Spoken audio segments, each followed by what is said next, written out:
KUGAN CASSIUS for Rifle TV in association with MTK Global. We're at the press conference here for Bellew versus Haye. It's way after the press conference, Cougs. It's so late. I've waited right till the end. Sorry. That's alright.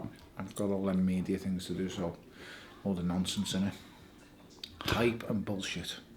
I was watching you do about literally 10 interviews in a row. Yeah. Not with the written press, with other press. And like, you always seem like you've got fresh things to say, regardless of everyone talking about the same bollocks. Okay.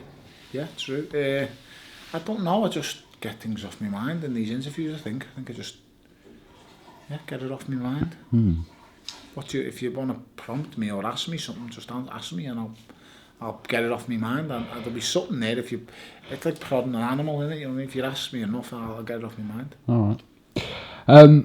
Yeah. What did you make of the press conference today, and what did you make of David Haye's behaviour and attitude in the press conference today? It was similar to the last one we done, the fight that never was. So I don't know. It just doesn't bother me if he gets involved or if he doesn't. If you know, ultimately, when the bell goes on May the 5th, he will engage me because he has to.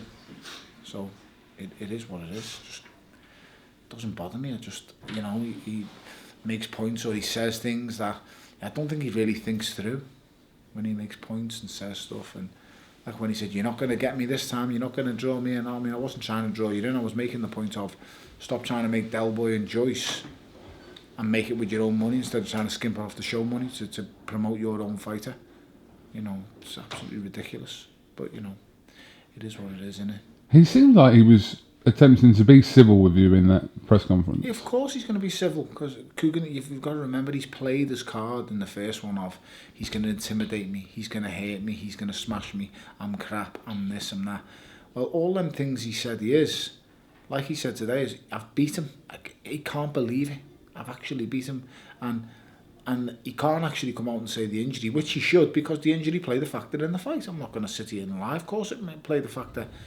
You know, we were 5 rounds into a 12-round fight. I told him at the end of the 5th, your arse is glowing, you're in trouble.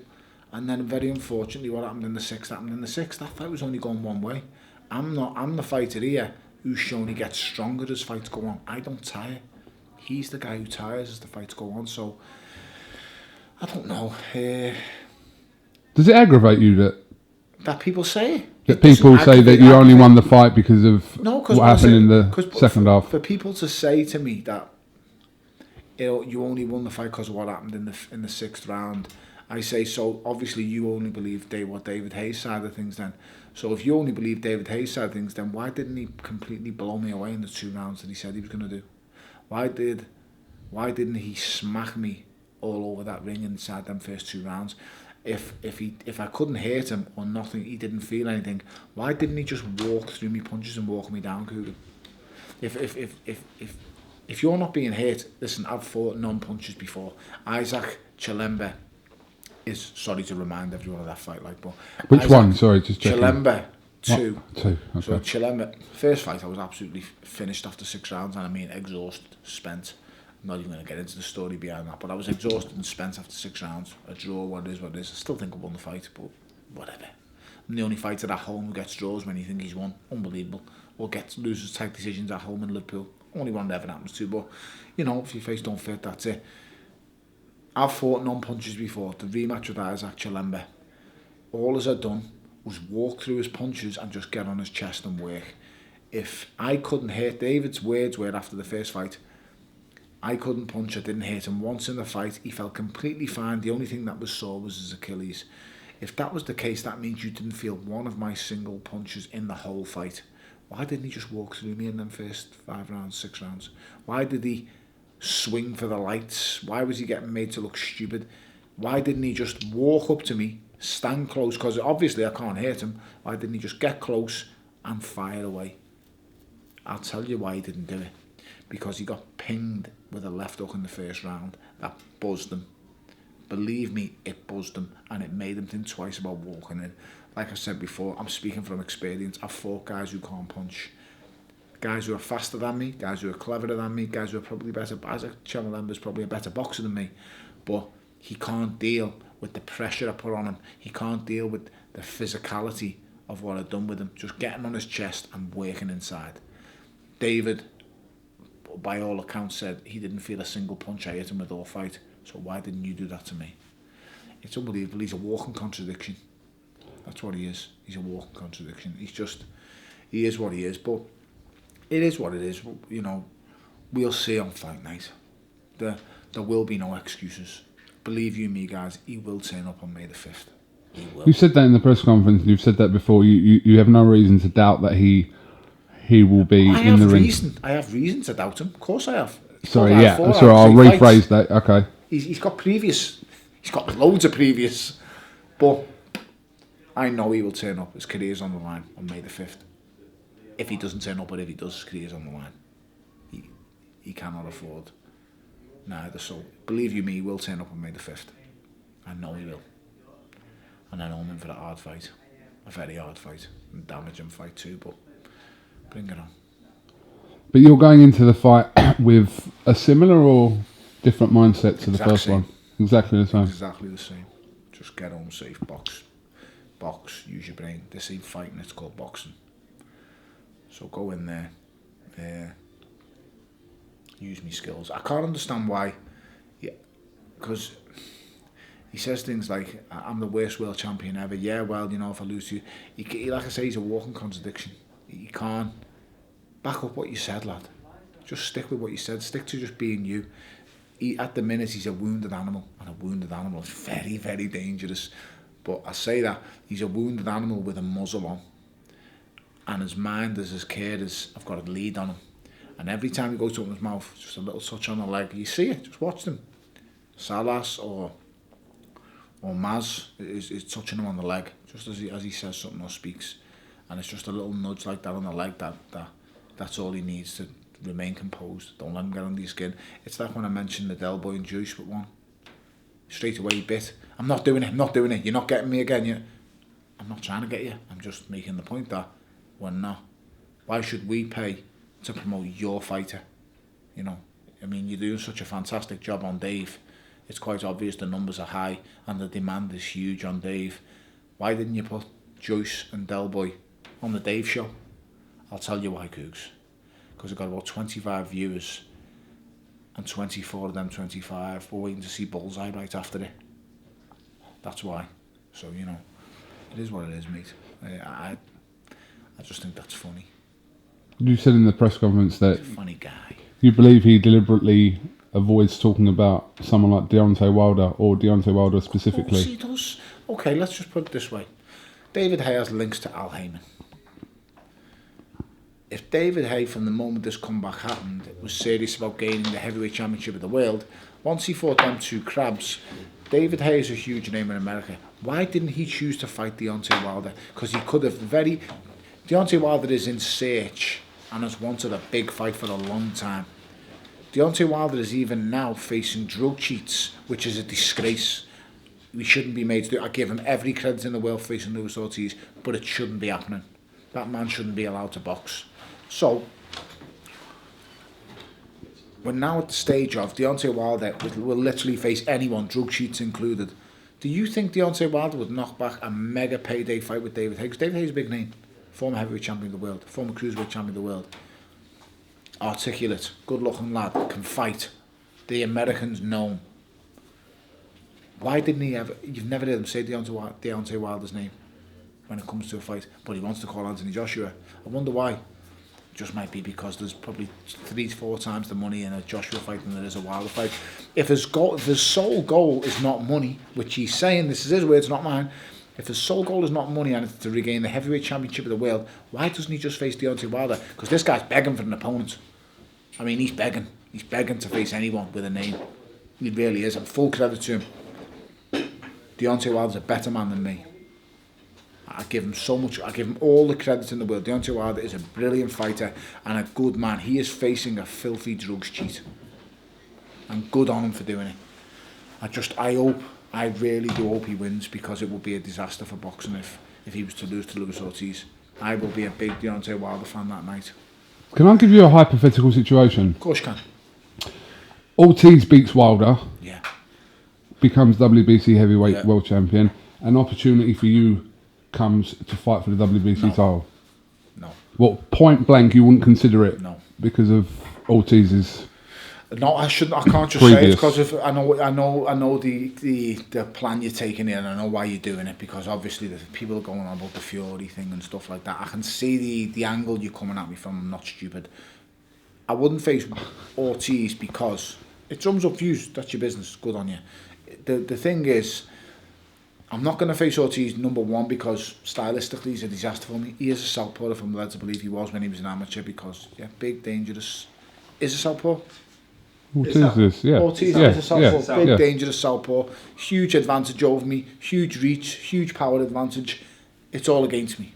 I mean, what does go for me is he's about 50 and I'm 35, so, that does go in my favour. But, no, I wouldn't face Luis Ortiz because it doesn't stylistically match up right with me.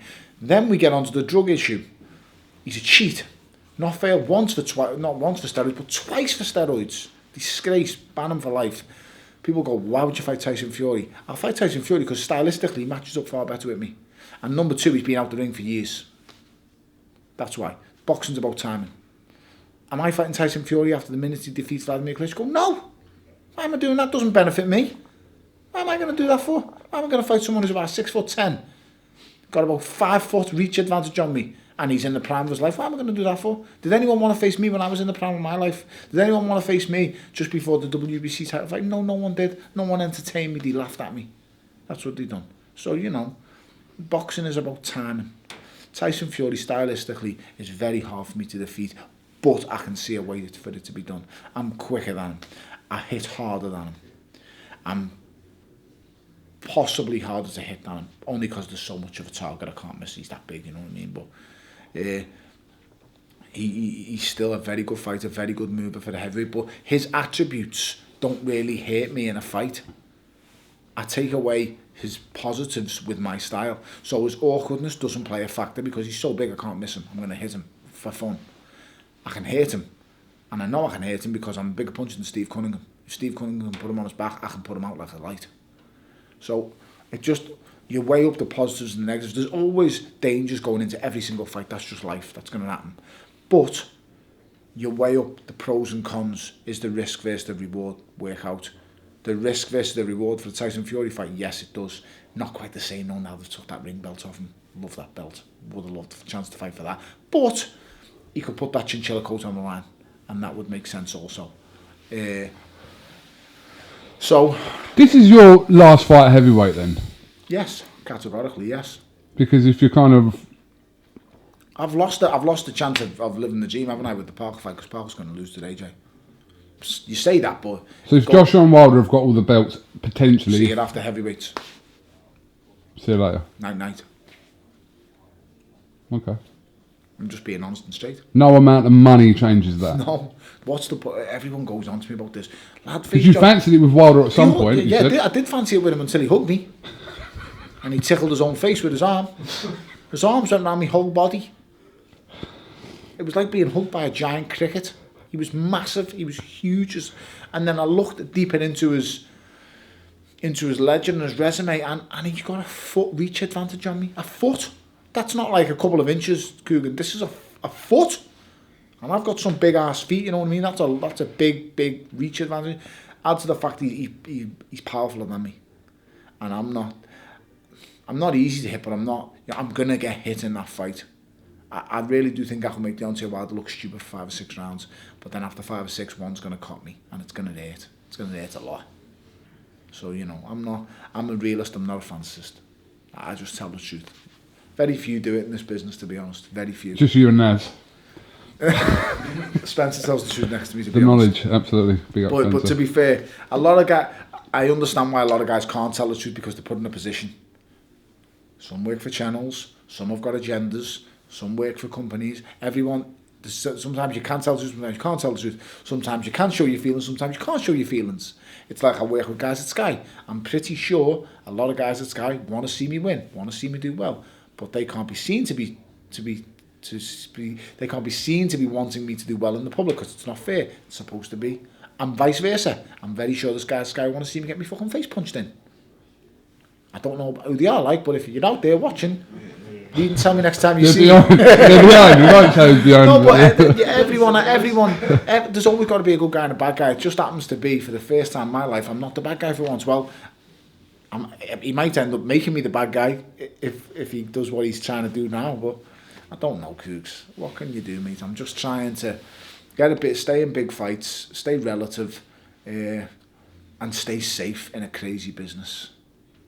I don't even know what the question was, what we were talking about, or how we got round to this point, or we were talking about, oh yeah, we started on that drug cheap Ortiz.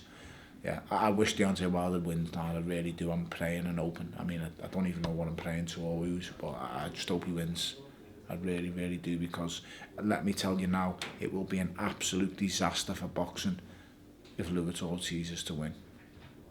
It really, really would. People don't understand that. It would be a bad time after to have him as WBC champion. It really would, and I just hope Pricey flattens Povetkin. I'm going to end up dead, mate. You know what I mean? Speaking about lunatic people, but it's just, I can't have it, mate. I've got to speak my mind. If I don't speak my mind, I'm not being honest and true to myself, and I couldn't sleep at night if I didn't do that. So people might not agree with me views all the time, and people see me views on social media and stuff. If you don't like it, just don't follow. You know what I mean? I've never asked anyone to follow me. So don't follow if you don't like my views or agree with them. Don't follow if you don't like me. Don't follow. Don't try and come on and give me abuse, because you know I'm going to give you it back. Or, and, you know, usually the guys who I give it back to can't take it. It's like, oh, you shouldn't say that. You're in the public eye. Who gives a shit? You know what I mean?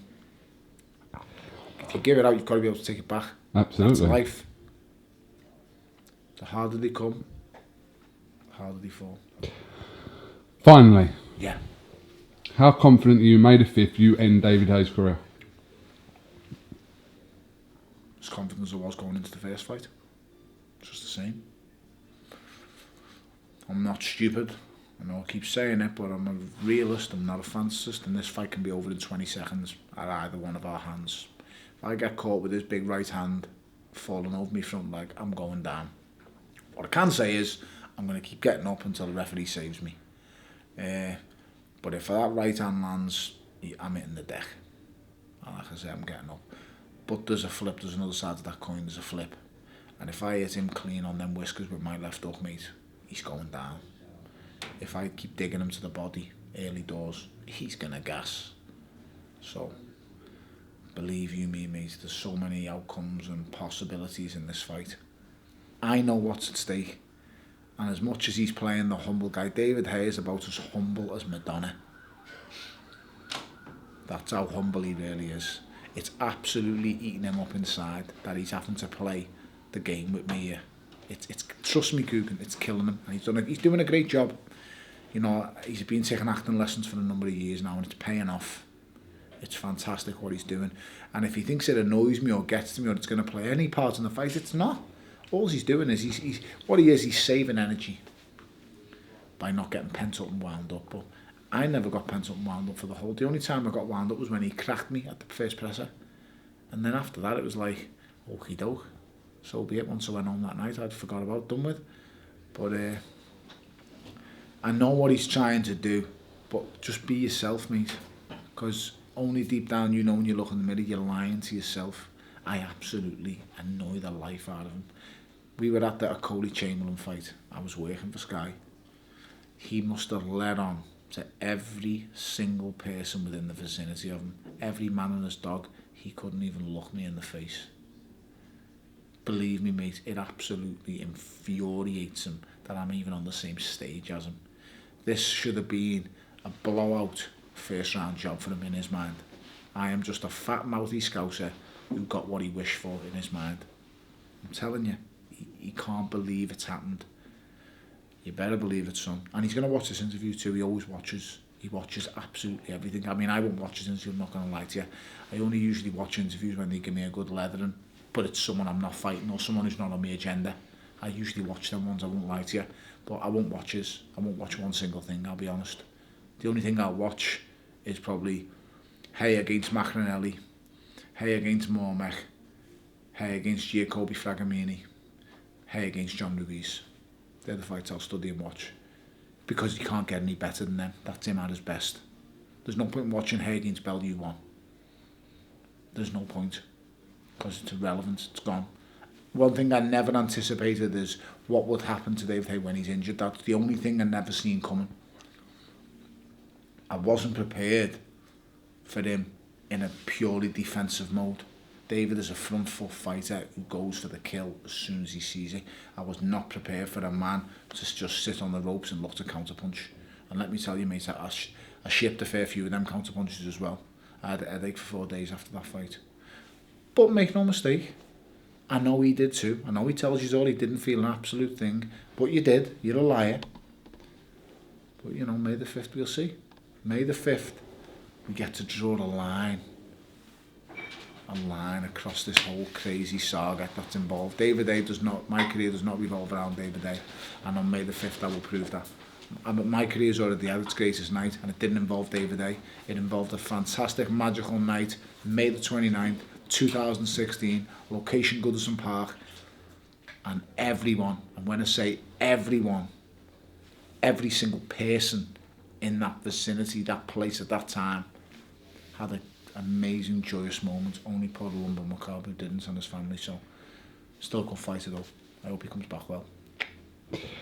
Tony Bellew, thank you very much for talking to iFill TV. Thanks, Klugs. The people at Sky want to see you get your head punched in and waiting to interview you. Do you want to see me get my head punched in because of the amount of time I've took over this? And this room stinks of Billy Ocean because I've had about 25 reporters in here and one or two of them have been badly letting Billy Ocean go in the room, and it's not good, mate. It's not professional, it's not nice, and it's not good. There was a shower in that back bit there you could have used. I don't know which one of it was.